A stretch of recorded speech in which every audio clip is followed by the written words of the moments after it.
Entonces, motivemos la parte de clustering, ¿no? La idea es que queremos métodos no supervisados, o sea, no le damos nada de información previa, para que nos encuentre grupos de células que tengan expresiones, patrones de expresiones similares, ¿no? Esta parte de no supervisados es importante. Digamos, otro tipo de análisis es cuando le dices, es que, por ejemplo, si estamos trabajando con humano, pero ya hay un estudio hecho en ratón, le podemos decir, es que en ratón encontraron que estos 20 genes son los importantes. Y vamos entonces a agrupar las células por esos 20 genes y ver, y así encontrar los grupos, ¿no? Ese es otro tipo de método. Pero generalmente no sabemos qué genes son los que identifican a nuestras células, entonces por eso vamos a usar estos métodos sin supervisión, ¿no? Y una vez que encontramos los grupos, ahí está el proceso de anotación de los clústeres, que es cuando le asignamos las etiquetas, que idealmente son tipos celulares, ¿no? Ahora, no hacemos el clustering en las coordenadas de TSNE o UMAP, porque como ya les dijimos, bueno, el espacio en blanco no significa realmente nada en esas dimensiones. Y aparte estamos comprimiendo la información, entonces vamos a perder datos, ¿no? Entonces, en vez de usar esas dimensiones de TSNE 1 y 2 o UMAP 1 y 2, vamos a regresarnos a nuestro espacio de dimensiones reducidas de los componentes principales. Ahí es donde vamos a hacer los clusters y después vamos a visualizar esos clusters en TSNE o UMAP, ¿no? Ahora, luego se pueden hacer la pregunta de cuál es el verdadero clustering de las células. Pues ese no existe realmente, ¿no? Es como, pues podemos ir a meditar y pues aquí tenemos nuestras grafiquitas y podemos decir, es que pensamos que son estos tres, o puede ser estos otros tres, o no sé qué. O sea, qué colorcito le damos a cada punto, ¿no? Pues aquí se la pueden vivir por siempre, ¿no? Meditar y meditar. Y tal vez encuentren una respuesta, tal vez no. Hay que tener en cuenta que no todos los clústeres van a ser tipos celulares, ¿no? O sea, no es cierto que siempre un clúster va a ser un tipo celular. Puede ser que un clúster tenga dos tipos celulares, o puede ser que un tipo celular esté compuesto por 2 o 3 clústeres, ¿no? Entonces podemos definir el número de clústeres que queramos, ¿no? Sin importar el número de tipos celulares que tengamos, ¿no? Y al final, clustering es como un microscopio, es una herramienta que vamos a usar y le podemos, al igual que el microscopio que le movemos qué tanta poder de magnificación queremos, de zoom, lo mismo tenemos con clustering, ¿no? Qué tan adentro queremos ver o qué tan afuera queremos ver, qué tan enfocado, ¿no? Vamos a mover qué tan el nivel de enfoque, ¿no? Del microscopio. Entonces, de métodos de clustering, hay unos que están basados en gráficas, ¿no? Y bueno, Seurat los hizo muy populares, pero ya se conocían desde antes, ¿no? La idea en este tipo de métodos es que vamos a construir una red, o una gráfica, una red realmente, donde cada nodo de nuestra red va a ser una célula. Y qué tan conectados están nuestros nodos, o sea, las células, va a depender qué tan cercanas son. Y eso lo vamos a medir en este espacio de dimensiones reducidas y vamos a encontrar cuáles son los vecinos más cercanos, los nearest neighbors, ¿no? Entonces, lo primero es que necesitamos construir una red de vecinos más cercanos número K, ¿no? O en inglés, K nearest neighbor, ¿no? Entonces, vamos a hacer aquí una visualización, ¿no? Imagínense que tenemos nada más, estos son como unas 20 células más o menos. Entonces, estas células, sí son 20, vamos a hacer una gráfica donde para cada nodo, que es una célula, vamos a encontrar una arista que va a ser para su vecino más cercano. Puede ser que el vecino más cercano de una célula, en este caso de la 1 es la 2, y para la otra también sea la misma, ¿no? Entonces que no formen un triangulito ni nada, ¿no? Nomás se aíslan esas dos. Entonces, esa es una red de los vecinos más cercanos con K igual a 1, ¿no?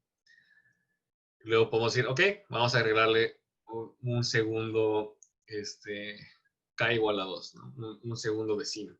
Entonces, en el caso de 1 y 2, ahora el vecino más cercano de 1 era el 2, pero el segundo más cercano es el 6. Resulta que también para la célula 2, el vecino más cercano era el 1, pero el segundo más cercano es la 6. Entonces ahorita ya se están conectando, ¿no? Entonces cambia la topología de esta red. Y ahora lo podemos aumentar a 3, ¿no? Entonces el vecino más cercano de 1 era 2, el segundo era 6 y el tercer más cercano es el 11, ¿no? Y otra vez cambia la estructura de la red, ¿no? Y así lo seguimos hasta 19, que es 1 menos el número de células que tenemos. Cuando ya llegamos a 19, todos están conectados, ¿no? Porque el vecino 19 más cercano de la célula 1, pues va a ser alguna de esas, ¿no? Ya no hay más opciones, ¿no? Nada más tenemos 20 células y estamos conectando todo. Pues bueno, obviamente no queremos, esta red es muy densa y es muy pesada, o sea, mucha memoria. Entonces vamos a trabajar con versiones como más reducidas, ¿no? Algo así, tal vez, o algo así, para nuestros datos, ¿no? Ahora, imagina que sé que ya tenemos nuestra gráfica de vecinos más cercanos, la K. Hay una segunda red que podemos construir a partir de esa red primera, que es la de los vecinos más cercanos compartidos. Entonces, en el caso de K igual a 1, aquí tenemos del lado izquierdo la red de, con los vecinos K más cercanos, y ahora del lado derecho tenemos la red con los vecinos compartidos más cercanos igual a 1. Entonces cambia un poquito, ¿no? En este caso de 1 y 2, pues quedan igual, ellos dos por separado, igual 7 y 19, ¿no? 11, 6, 15 y 5 también quedan aquí, pero ahora cambian, ahora 11 está en el centro. 11 está en el centro porque era el que compartía, es el vecino más cercano que comparten 5, 6 y 15, ¿no? Entonces cambia un poquito la topología de esta red, ¿no?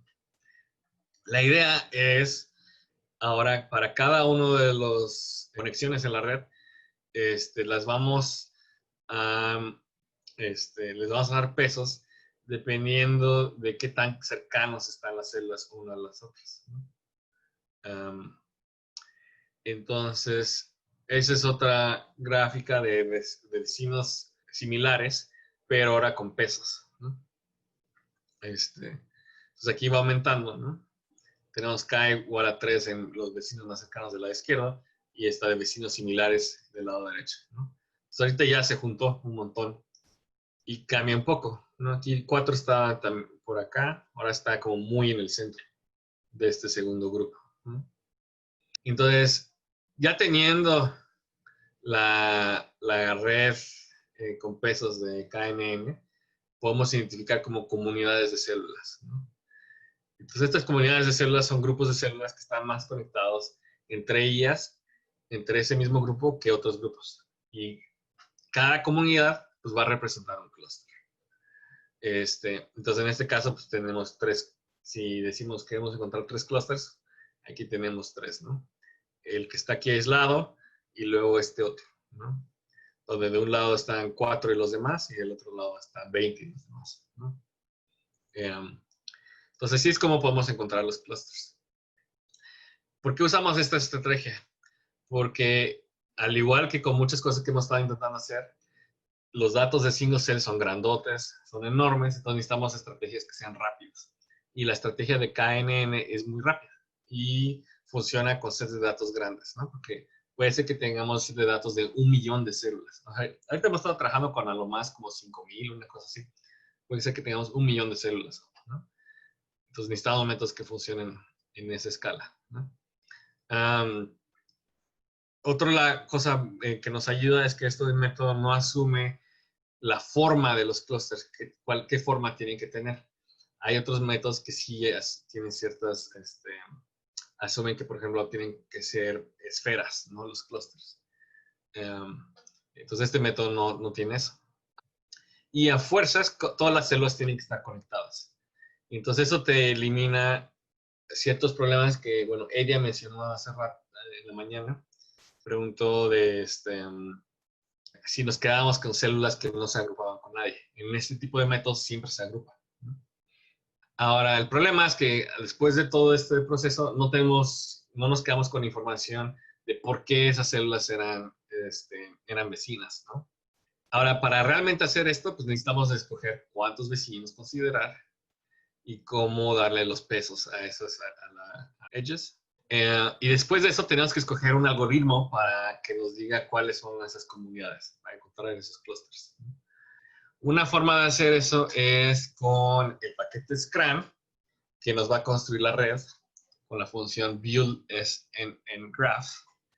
Y esa la podemos usar directamente en nuestro objeto de single-cell experiment.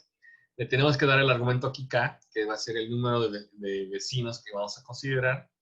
Y le tienes que decir qué dimensiones vas a usar y la recomendación es que usen las de PCA, ¿no? Ahora eso les construye la red. Para luego identificar las comunidades en esa red, hay muchos algoritmos y el paquete iGraph define varios de esos algoritmos. Entonces, uno de los métodos es el que se llama el walk trap y lo podemos usar así. iGraph, dos puntitos, cluster graph en nuestra red. Y si lo que realmente queremos nada más es que a qué grupo pertenece cada célula, usamos pesitos membership. Ahora, aquí yo les recomiendo que cuando ustedes lo corran sin el pesitos membership y guarden el objeto completo del resultado de iGraph cluster graph. Porque hay otras partes de este objeto que tal vez quieran usar. Y como este paso tarda horas en correr, no quieren luego decir, chin, necesitaba correrlo otra vez sin el pesitos membership, ¿no? Bueno, depende de qué tan grande es su set de datos. Puede tardar minutos o horas, ¿no? Aquí estamos guardando, digamos, ese identificador de qué clúster, a cuál clúster corresponde cada una de nuestras células. Y se lo podemos agregar a nuestro objeto con la sintaxis de pesitos, aquí en la variable cluster, que vamos a crear una nueva columna en nuestra tabla naranja, en la tabla de información de las células. Una vez que la tenemos en nuestro objeto de single cell, podemos usar la función de plot reduce dim. Y podemos graficar, por ejemplo, nuestros clusters en las dimensiones reducidas de tsne. Y vamos a usar colores por los clusters que hicimos, ¿no? Para escoger K, lo puedes interpretar como el tamaño de su población de células más chiquita, ¿no? Si su población de células más chiquita es nada más, digamos, de 6 células, pues entonces nada más necesitas una K más chiquita, porque si tienes una K más grande, vas a unir su población de células con otras y ya no las vas a poder diferenciar, ¿no? Ahora sí, bueno, ahí sí tienes, no sé si tengan alguna vez esa idea de qué tan raras van a ser esos tipos celulares, ¿no? Cuántas células esperan por cada tipo, ¿no? Entonces es algo que hay que tener en consideración, ¿no? Si le aumentas K, pues puede ser que ya no encuentres esa subpoblación, ¿no? Seurat tiene otro tipo de métodos que, bueno, los puedes usar con ese paquete de Seurat o el iGraph incluso implementa, digamos, esos mismos métodos de cómo construir las redes. En Seurat les gusta usar el método de Louvain para identificar esos grupos de células, pero usan aquí, en vez de la distancia euclidiana, usan la distancia de Jacquard. Entonces, tienes que construir otro tipo de gráfica usando aquí otro argumento en build SNGraph y usar otra función de iGraph para recorrer esa red y construir tus clusters. Entonces, aquí podemos ver una comparación con estos datos donde tenemos los dos clusters o sea, tenemos los mismos puntos en tsne1 contra 2, pero en el lado izquierdo usamos el análisis de estilos de Scrum, que tenemos 18 clusters. Del lado derecho tenemos el de Seurat, que tenemos 19, y con diferentes colorcitos. Yo, por ejemplo, si veo esto, aquí en el Seurat veo que aquí tenemos un verde, un como medio cafecito y uno como medio mostaza, ¿no? Y en cambio aquí en el de Seurat nos dice, esos tres, digamos, es solo un grupo azul, aunque parte del café que teníamos aquí en Seurat más bien es azul y la otra parte es naranja, juntando estos dos de Seurat, ¿no? ¿Cuál es el clustering verdadero? Pues va a estar buena la meditación, ¿no? La imagen te cambia bastante, ¿no? Los colores, ¿no? La forma no cambia para nada, pero los colorcitos sí, ¿no? Por ejemplo, aquí, ¿no? Del lado izquierdo tenemos estos, están separados de estos verdes, ¿no? Y aquí están todos juntos, ¿no? Esta es una forma de encontrar todos los clusters. Entonces, para la última partecita basada en el curso, aquí, nada más un poquito rápido, es una vez que ya tienen los clusters, la idea es que luego quieren encontrar qué genes son diferentes entre cada uno de los clústeres, ¿no? El rollo aquí es que hay muchas preguntas que nos podemos hacer. Una es, ¿cuál es el tipo celular del clúster 1? O cuáles son los genes diferentes entre el clúster 1 y 2. O de forma más general, ¿no? ¿Cuáles son las diferencias entre todos los clústeres? Todo eso va a cambiar. ¿Cuál es la pregunta que nos queremos hacer? Entonces aquí, por ejemplo, vamos a hacer una grafiquita de nuestro set de datos de PBMC y decir, ok, vamos a graficar la expresión de ese gen, pero vamos a agruparlo por los clústeres. Pues este gen, pues tal vez pues, estuvo muy aburrido, ¿no? Está igual en todos los clústeres, ¿no? El gen 2 también está pum plano, ¿no? Pum. Entonces, pues no hay nada, ¿no? De diferencia, ¿no? En cambio, por ejemplo, aquí el gen 2512, vamos a ver qué tiene. Este resulta que sí tiene diferencias entre los clústeres. ¿Por qué tiene diferencias? Si nos fijamos aquí en el clúster 9, está como apagado en el clúster 9, pero está prendido en la mayoría del resto de los clústeres, ¿no? En algunos, pues, o sea, en muchos de estos clústeres hay células donde está completamente apagado y en otras donde está expresado. Pero aquí en el clúster 9 claramente siempre está apagado, excepto por dos celulitas, ¿no? Ahora, puede que lo que queramos encontrar sea genes como este, donde digamos, por ejemplo, la expresión entre el clúster 9 y el resto de los clústeres es diferente. O puede que queramos encontrar clústeres que varíen en alguno de los clústeres, genes donde su expresión varíe en alguno de los clústeres, o realmente nada más nos interesa la diferencia, por ejemplo, entre el clúster 10 y el 11, ¿no? Cosas así. Entonces, esto va a cambiar los métodos estadísticos que vamos a correr, ¿no? Este puede ser otro ejemplo, ¿no? Donde claramente está apagado en casi todos los clústeres y está prendido en el 9, ¿no? Entonces, ¿qué genes nos interesan? ¿Nos interesan genes como este? ¿O como este otro? ¿O genes como este otro? Donde está apagado en algunos clústeres, pero en otros está prendido. Y digamos, por ejemplo, si estamos comparando el 3 contra el 2, claramente hay una diferencia aquí, ¿no? Entonces hay muchos patrones de expresión de los genes a lo largo de los clústeres que nos pueden interesar dependiendo qué es lo que estamos buscando. Y eso va a cambiar qué modelo estadístico vamos a usar para la expresión diferencial, ¿no? Entonces, los genes marcadores los podemos encontrar de diferentes formas. Una forma es la prueba T, que es para lo que se usa también mucho en expresión diferencial en Polk-Carney-Seq, para encontrar diferencias entre los clústeres, ¿no? Y bueno, funciona bastante bien, es rápida, pero se basa en cambios relativos de expresión, ¿no? Entonces, ¿esto qué hace? Pues si tienes como cambios de composición, o sea, cambios de qué genes se están expresando en tus poblaciones, puede ser que una de tus subpoblaciones determine toda la estadística. Y eso pues, puede ser que ya no sea un resultado muy interesante para ti. Entonces aquí tenemos otro set de datos del PBMC. Vamos a fijarnos en este gen, el CDS3E, que era este donde teníamos expresión en algunos clústeres y en otros no. Si comparamos el 1 contra el 2, es un cambio pues, bastante bueno, de 1.5, un valor P así súper chiquito, ¿no? Casi a la menos 200. 1 contra 3, muy similar.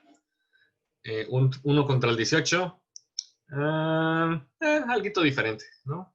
10 a la menos 9, no es tan especial, ¿no? 2 contra 1, ahora es negativo, ¿no? Y si se fijan, tenemos el mismo valor P que el 1 contra el 2, ¿no? 18 contra 17, también es una diferencia pequeña y el valor P, pues aquí no es significativo para nada, ¿no? Entonces, eso es lo que podemos hacer con pruebas pareadas. Tenemos muchísimas pruebas pareadas que hacer si hacemos esto con 18 clústeres, porque tenemos que calcular el número de combinaciones de pares, y eso si lo calculamos es el número K de clústeres factorial dividido entre K menos 2 factorial, ¿no? Y en este caso nos daría, si con K siendo 18, nos da 306 comparaciones pareadas que tenemos que hacer. Es un montón de valores P y de fold changes y demás que tenemos que estimar. Lo bueno es que la mitad de esos son redundantes. 1 contra 2 nos da el mismo resultado que 2 contra 1. Lo único que cambia es el signo del fold change. En un caso es positivo, en el siguiente caso es negativo. Entonces eso nos deja con la mitad, ¿no? Entonces podemos reducir nuestra tabla y aún así va a ser bastante grande. Van a ser un montón de comparaciones, ¿no? ¿Cómo mostramos esa tabla, no? Pues podemos tener una tabla enorme donde es el p-value de 1 contra 2, 1 contra 3, 1 contra 4, y luego 1 contra 18, luego el fold change de 1 contra 2, etc., ¿no? Entonces esto puede ser una tabla enorme de resultados, muy difícil de imprimir, ¿no? Y tenemos en vez de 3, ¿qué eran? 306, vamos a tener la mitad, que son 153. Vamos a tener 153 columnas de valor P, 153 columnas de fold change, ¿no? Es un montón de información. Entonces, aquí es donde entra la parte de qué tipo de gen nos gustaría encontrar, ¿no? Nos gustaría encontrar los genes que sean diferentes en al menos un par de las comparaciones, ¿no? O sea, en al menos una de las comparaciones pareadas. Genes que sean diferentes entre todos los clústeres, o sea, de un clúster contra el resto, o que sean diferentes en algunos de los clústeres. Eso va a determinar cómo vamos a combinar estos 153 valores P en uno solo. Entonces, hay varios métodos estadísticos para hacer estas combinaciones, ¿no?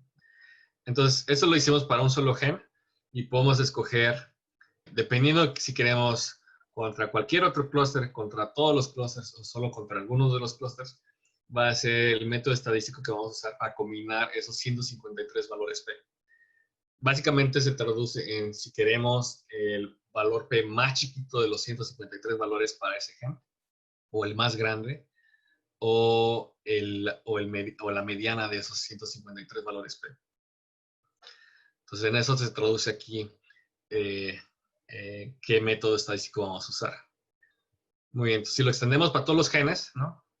Necesitamos ahora obtener 153 valores P para este primer gen y combinarlos. Luego igual para el gen 2, etc. La función que nos va a ayudar a hacer todos estos cálculos se llama pairwise t-test del paquete Scrum. Que nos compara todos contra todos, ¿no? Nos hace todas esas comparaciones pareadas, nos resume esos valores P para cada gen en uno solo, y entonces así obtenemos una tablita con un valor P para cada gen. Si lo hiciéramos así, o sea, todo el cálculo de forma a manita, ¿no? Si en nuestro caso tenemos 33,000 genes y tenemos 18 pruebas, esos son 10 millones de pruebas estadísticas que vamos a hacer, ¿no? Entonces, ¿cómo resumir la información de todo eso? Pues Scrum tiene funciones que nos ayudan, ¿no? Entonces aquí nada más les voy a mostrar cómo se usa, ¿no? Realmente, en práctica. La función de find markers es la función que nos va a correr todas esas pruebas y nos las va a resumir. Entonces tenemos que darle nuestro objeto de single cell experiment, le tenemos que dar los grupos que queremos comparar, que son los clusters. ¿Qué tipo de prueba? En este caso estamos haciendo la prueba T. ¿Y qué tipo de valor P nos interesa? En este caso le vamos a decir el de any, ¿no? El de any va a ser any, que va a usar este método de Sims Adjusted P-Value. Que, si mal no recuerdo, sí, es el mínimo, el valor. Sims Adjusted P-Value es el método que te agarra el valor P mínimo de todos los que calculaste, en este caso de los 153 comparaciones para cada gen, ¿no? Entonces esa es la función que nos va a ayudar find markers a calcular todo esto. Para la forma en que organiza la información nos crea una tabla de tablas. Entonces, si queremos la tabla para el caso del clúster 9, tenemos que entrar a nuestro objeto usando dos corchetitos a la tabla 9, ¿no? Ya teniendo eso, podemos encontrar los genes de interés y podemos hacer grafiquitas, ¿no? Voy a terminar ahí porque esa es la función que quería que conocieran, find markers, la cual nos va a ayudar a hacer todas las pruebas estadísticas. ¿no? Y como les decía, pues ahí son millones y esta función nos organiza la información.